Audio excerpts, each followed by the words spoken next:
So because North Korean people cannot afford actual meat or fish, we have like learned how to make a meat that tastes like meat but without putting any meat in it. And I'm sure this is gonna be big bestseller in America for the vegans. Lastly, I would say that I never seen a cookbook in North Korea. Cookbook is a luxury you can have.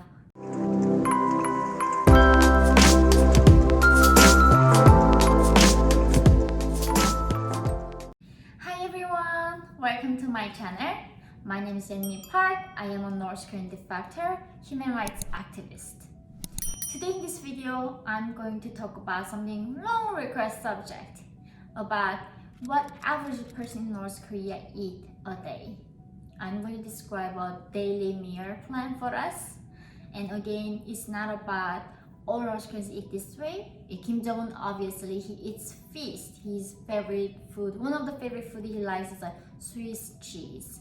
And I never even knew the word cheese in North Korea. So this is like really mainly telling you, helping you to understand what the most average middle class of North Koreans eat, and some parts when people really bottom eats too. In North Korea, we do eat 3 meals like here, breakfast, lunch, and dinner.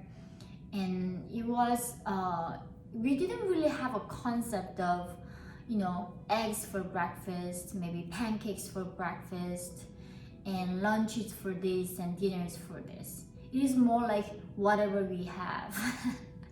And when I came to West, like they say in the morning we eat cereals, we eat like toast, right? The bread you toast them, or like a lot of breakfast menus, like specialized brunch places that my friends were loving in New York City, and they will keep telling me about these brunch places, and I never even knew what brunch is. There's really no going out culture in North Korea. Most of the time, like 90% of North Korean middle class eats at home. And at home, our meals are very like similar. There's really no distinction between breakfast or dinner.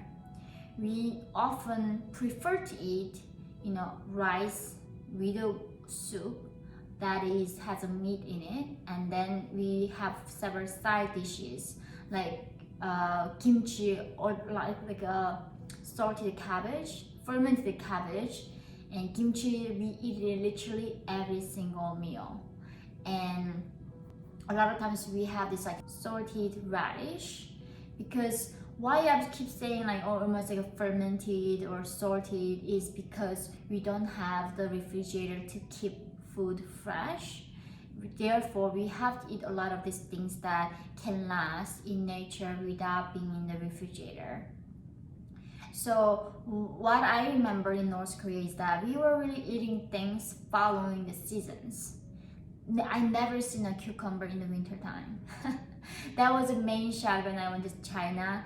They told me in the middle of winter. No, not middle of winter. I went in end of March and April, and this human trafficker told me that in China you can have watermelon, strawberry, cucumber, everything right now in the supermarket. And in North Korea, for you to eat the cucumber, you gotta wait until July at least. And when I was in China, there were literally things that the season, the things that you shouldn't be having in your yard, there was in the mart. And in North Korea, therefore, in the summertime, we eat fresh things like cucumber, pepper, and it is a perfect place for vegans because we don't have a lot of meat or even fish. I was living in this landlocked parts where it's Haesan, so there were really rarely fish came in, and those were salted so much. This tiny bit of fish is entire thing is salt. Otherwise, they cannot keep the fish fresh, and it takes weeks. I talked about the transportation in North Korea. From the fisher, the ocean town to the inside Haesan, it can come sometimes 2 months. Only way they can keep the fish preserved is just put them in the salt. That is something we really rarely eat. The time when we eat meat or fish were the only like holidays. I still vividly remember my father's favorite food was dumpling. We make that dumpling dough with a flour, and we put them in some tofu and some cut off the cabbage. And if you have meat, it's really yummy. And we couldn't afford the whole entire meat. My father would send me to the black market to buy 200 grams, like fifth of 1 kilograms, very tiny bit of meat from the black market. And holding that meat going home is so precious. And I was also afraid that like another homeless people gonna steal it from me. I would like hold that this tiny bit, like 200 grams of pork in my like a heart, and just going home with like jumping my chest that I'm gonna taste meat. And this like still hurts me so much till this day.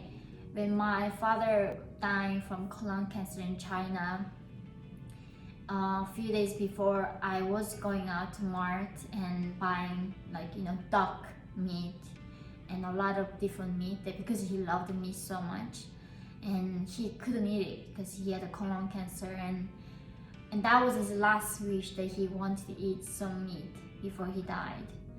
So in North Korea, only on the holidays we can eat like taste 100 grams of pork for like 4 people in the family.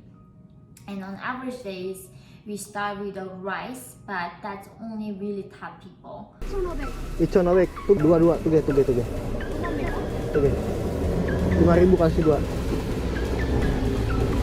Fruity semika. Most of the rice in North Korea we mix it with other things. So we put the corn, and we put the like beans, we put wheat and a lot of different stuff to make rice, because white rice is most expensive thing, like grain I would say. And then the soup usually has like dry cabbages, because only summertime we have this fresh cabbage. But in order us to have the soup in the winter, what we have to do is like we have to dry the cabbage, and then in the winter time we make the soup from that dried cabbage. Like a lot of the pepper leaves or sweet potato leaves, everything is not thrown away. Those are, we all dry them and eat them in the winter. So those are a few side dishes. And of course, as I said, kimchi. But in those like red peppers are so expensive, so the people who are very poor can't even add much seasoning in it. It just looks like very white and or like blue cabbage were soaked in the salt. And then if we have leftover lunch, we eat the same thing. And if we have leftover something, we eat in the dinner time. I know it's very boring, there's nothing shocking about what we eat in North Korea. There are a lot of times we only had to eat 2 times a day.